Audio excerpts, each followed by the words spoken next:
مولا علی کرم اللہ وجہ الکریم فرماتے ہیں جب کبھی تم پر کوئی مصیبت آئے تو یہ دیکھ لینا ان مصیبتوں کے دن میں تم اگر اللہ سے زیادہ قریب ہو گئے ہو، دعا زیادہ کرنے لگ گئے ہو، وظیفے زیادہ کرنے لگ گئے ہو، تو اس کا مطلب ہے کہ اللہ تعالیٰ تم کو امتحان میں رکھا ہے۔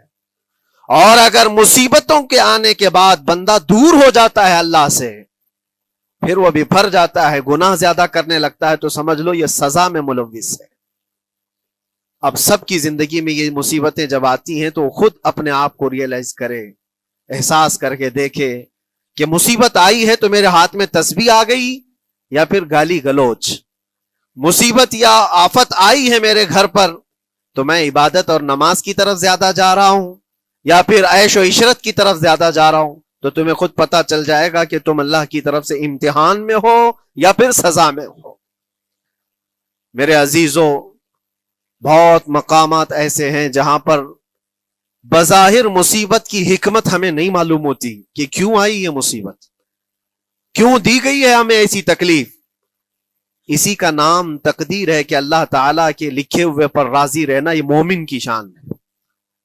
مومن کو ہمہ وقت اللہ تبارک و تعالیٰ کی طرف سے لکھی ہوئی اس تقدیر پر راضی رہنا ہے۔ آپ کو میں ایک بات بتا دوں، حضرت ابو جندل ایک صحابی ہیں، مکہ مکرمہ میں ایمان لائے، رسول پاک صلی اللہ تعالی علیہ وسلم جب ابھی مکہ میں تھے، اس وقت غریب صحابہ کو کفار مکہ، مشرکین مکہ کس طرح سے پکڑ کر مارتے تھے، کیسے کیسی سزائیں دیا کرتے تھے۔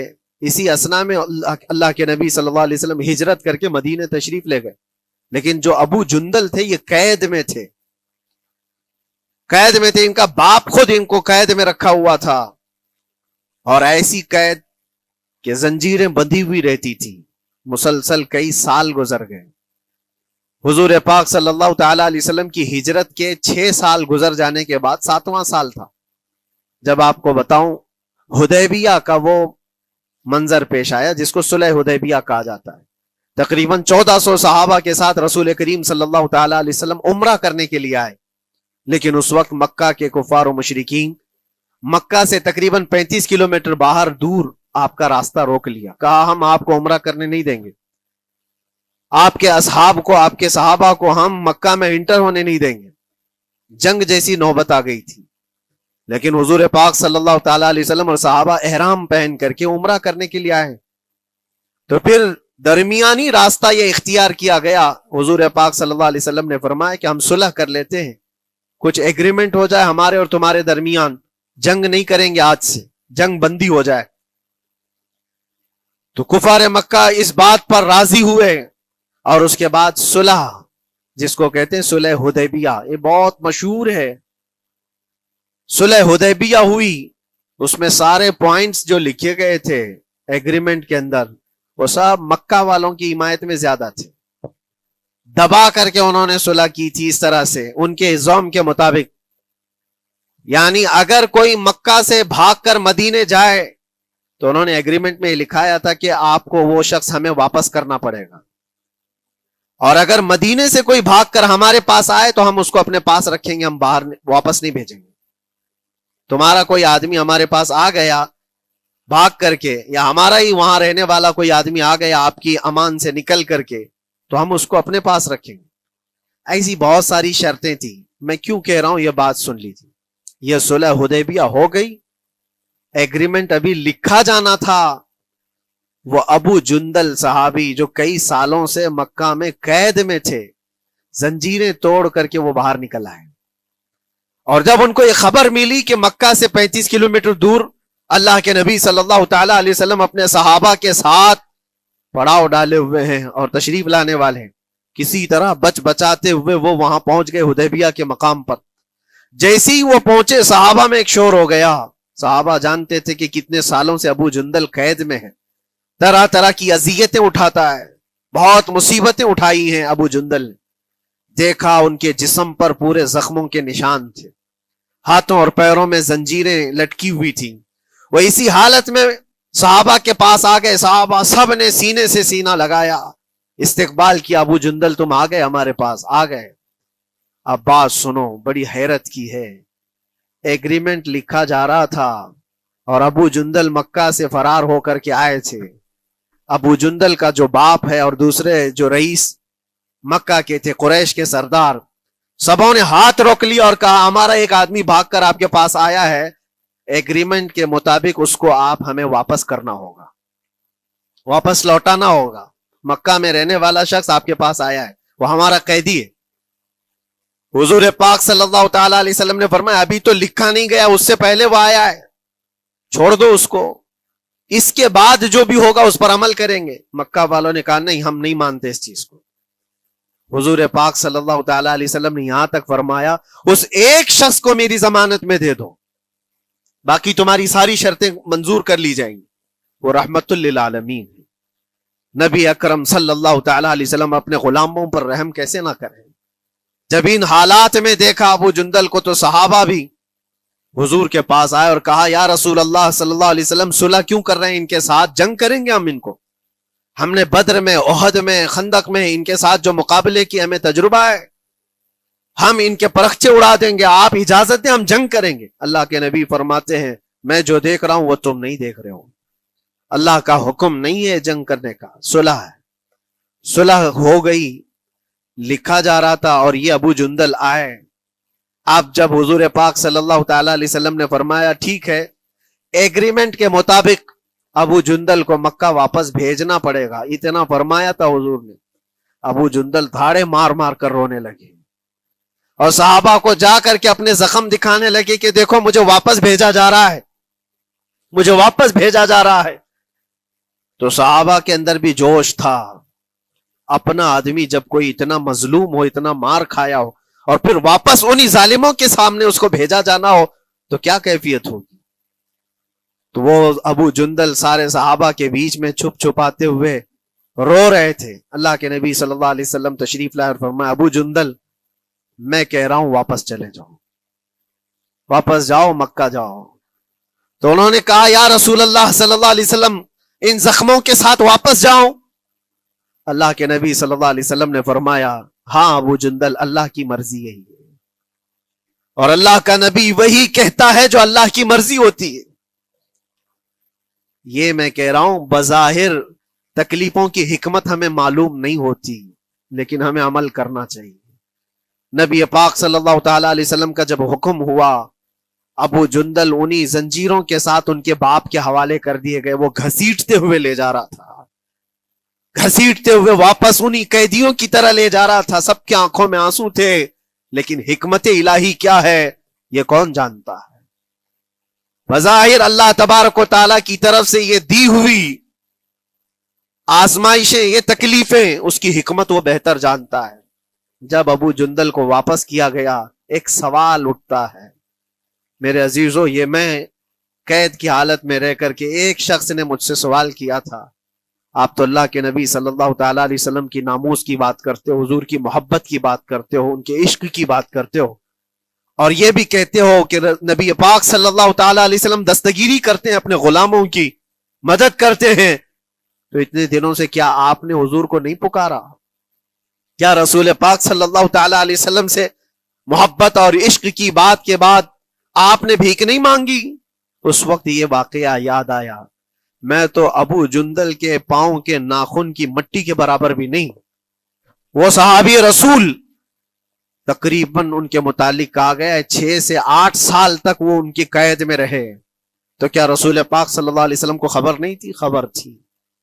لیکن ہوتا ایسا ہے کہ جو جتنی محبت کرتا ہے اتنے ہی امتحانوں سے گزارا بھی جاتا ہے، اس کو امتحان دینے پڑتے ہیں. اسی لیے بار بار میں یہ بات کہتا ہوں، حضور پاک صلی اللہ تعالی علیہ وسلم کی ناموس کی بات کرنا، عظمت رسالت کی بات کرنا، یہ حلوے پراٹھے کھانے کا نام نہیں ہے. یہ شہادت گہے الفت میں ہے قدم رکھنا. لوگ آسان سمجھتے ہیں مسلمان ہونا.